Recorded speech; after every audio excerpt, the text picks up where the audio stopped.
And so, having said that, there was also, right in between these two councils, there was a peacemaker, a man who dealt with the differences of these two groups and the families down there and the societies.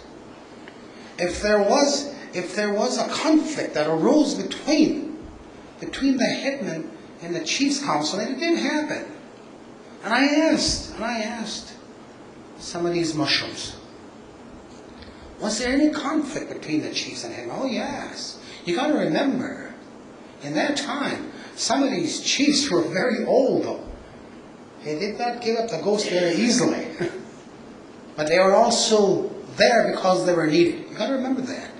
They didn't hang on to these positions of authority simply because they wanted to. Their people would say, well, no, now, mushroom, you're getting a little bit old. You're forgetting things. You're forgetting you forgot your wife over the last camp,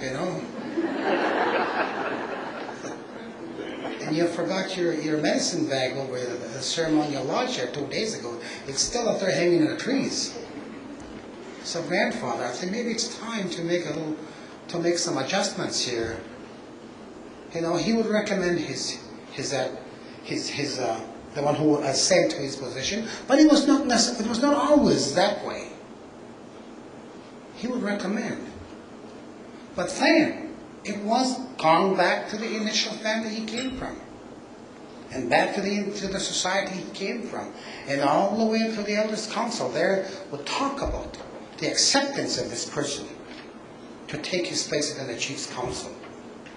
Or who took his place down there in the family as a family chief. And then it was always done by selection. By specialized selection. He had to be specialized. He had to be a very special person. He had to be honest. He had to be forthright. He had to be good at making decisions, deal with conflict. He had to be strong-willed, not oppressive, a good listener. And most of all, he had to be fair. And I could talk about that fairness. In 1951, the change of the Union Act came. In 1953, my father and my brothers, two of my brothers, for 41 years, there was a chief in my family since 1951. And you know something, my father would never give me an ounce of help from the band office. I had to fight like everybody else in the community. I can't treat you greater than my own. And ever so slowly that changed. But I could not get any help from the band office. I had to earn my way. I was the chief's son. I had to maintain that vigilance that I was from an honorable person, that we were self-sustaining. I had to sustain myself. I taught you how to live. We taught you this way. Carry on. And then you, Ben, sit as a man. We gave you the warrior's spirit of self-reliance.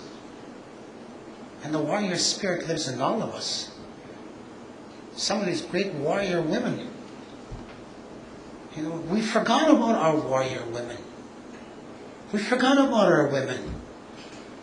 My grandfather would not make a single decision in his life unless he's put it in front of my grandmother first.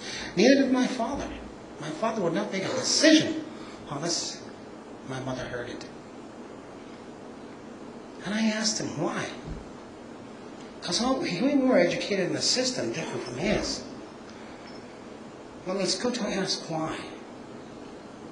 But you have to know one thing. If you don't know now, you'll know in the future. That women in decision making are much more refined. Oh, and I was thinking, my goodness. And I was being skeptical. And wait a minute. He says, women think of the things we don't think of, the smallest detail. And those are the things we miss. It's not the big things that take a person apart or a people apart. It's these small little things. It's the smallest unit within a community that begins the failure of a community. It's the people. It's the people you must be responsible for. And it's the poorest of the poor you must look after first. And like your mother, who gets care when you're sick? It's your mother. It's your mother who gets up. It's your mother who will cry when there's nothing that I can do. That's where it's at. They are much more refined.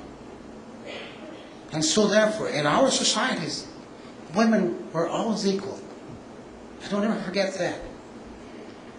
In fact, they are greater than we are. I'm not going to go into that, because you'll be asking me a whole bunch of questions.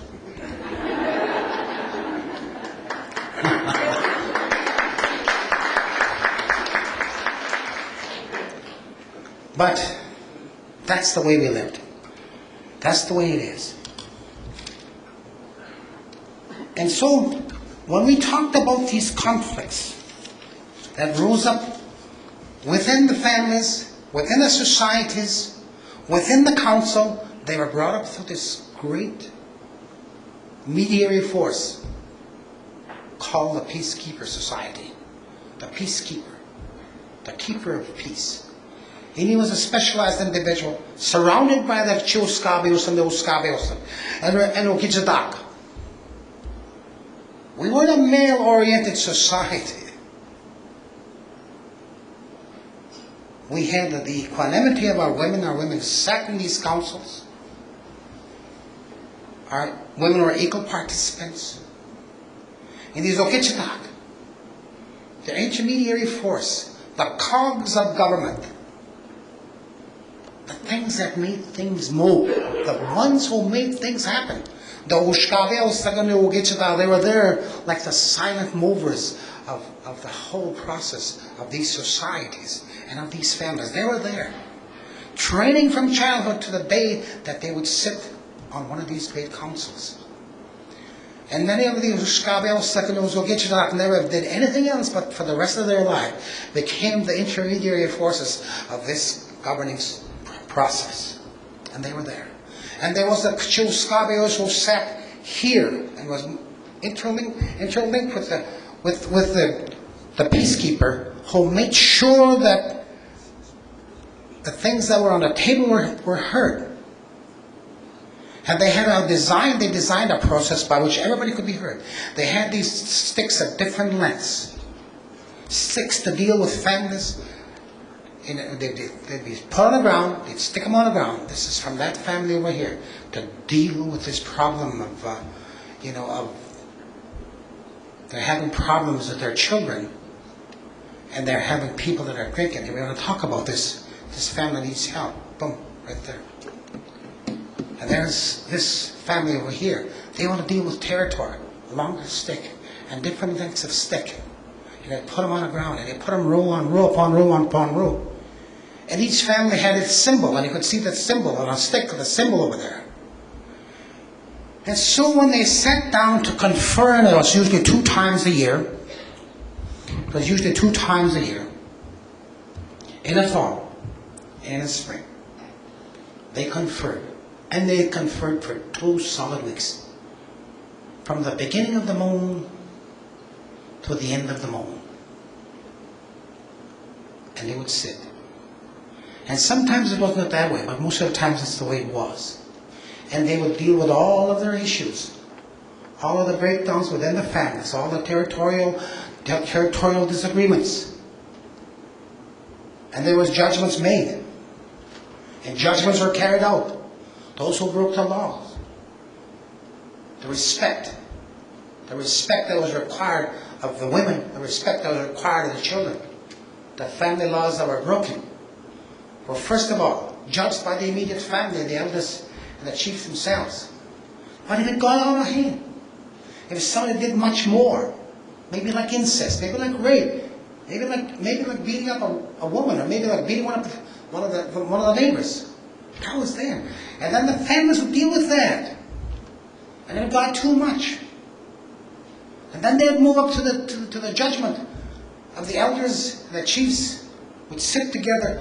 And if they couldn't work it out, then they put it before the peacekeeper. And then the peacekeeper and his people would sit down And then they would talk. And they'd make decisions. And the decisions were final. You know, and then there would be people who would be rejected. People who would be sent out. People who would be banished. Some forever. Some with the ability to come back, make their way back in. But the grief and the recognition, the grief and the misery of not being wanted, being nobody. Being a nobody. Remember, these people worked from within the womb to the tomb to be somebody. And you were somebody. You belonged somewhere. It's all a sense of belonging. That was the most important thing for these people, to have this sense of belonging. And everything that they did led to that belonging. All of the ceremonies, all of the get-togethers, all of the relationships that developed, the interaction between the families, and the allegiances of these families, the 20 or 30, 40 families that created the first base of government. They created allegiances with one another. And then they sanctioned the societies who would teach their children, who would refine their learning abilities. And then the societies and the families together would work together to sanction the elders that were there.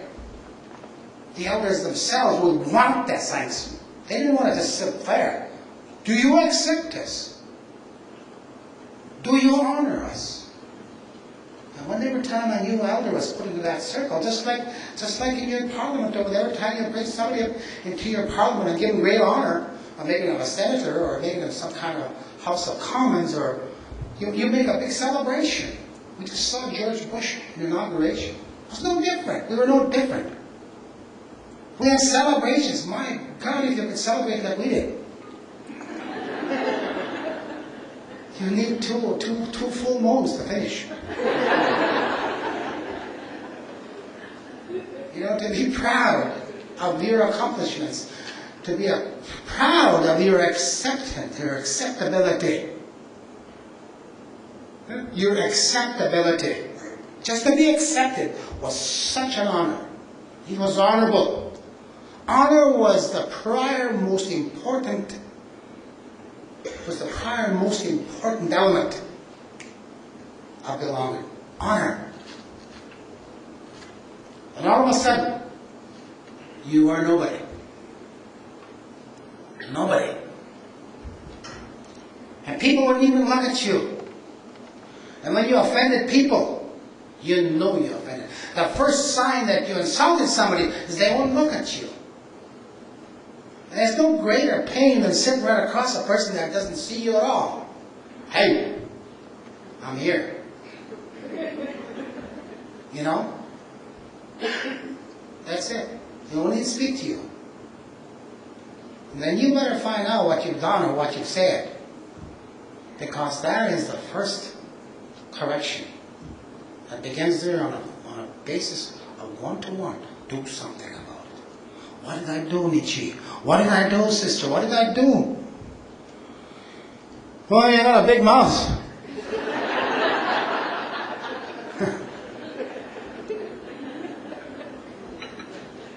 In those days, to have a big mouth was a specialized gift. And you belonged to a society of storytellers and story keepers and story makers and developers for the societies and for the children and for the people. In times of great difficulty, this society of storytellers and story keepers and keepers of our history were brought, and they could talk all day. I never see you at the story society. I don't see you there. You're talking like you know everything. But in reality, you know nothing. Who are you? If you can tell me who you are, for the next 10 minutes standing on one foot, maybe I'll believe you. And that's the way it was. Then you have to rectify that. And you have to go to a mediator within the family, the elder, your uncle, your father. And if it got worse than that, maybe you get the societies to or a special celebration of recognition of your grief and of your apology, and giving up something. Insulting was a crime for these people. And talking it out of the way. Gossip. You couldn't afford gossip among these people. Gossip belonged to the storytellers, and gossip was different. They were the ones who would hint for you. They had the right to make hint. Oh, she belongs to the storytellers. She belongs to the storekeepers. And she's saying, oh, you know, Musqua, yes. Oh, the other day he went walking and I think he accidentally took a rabbit out of sideways his snare. I think he mixed up that tool. He thought it was his. Maybe he didn't mix up that snare. I think he may have done that deliberately, or he might have been doing that. That's what I think. I don't know. This is what I hear. Oh. Now that is not useless. That's meaningful gossip. That is where you begin. Oh my goodness, you know what? I had no rabbits in my snares. I really didn't.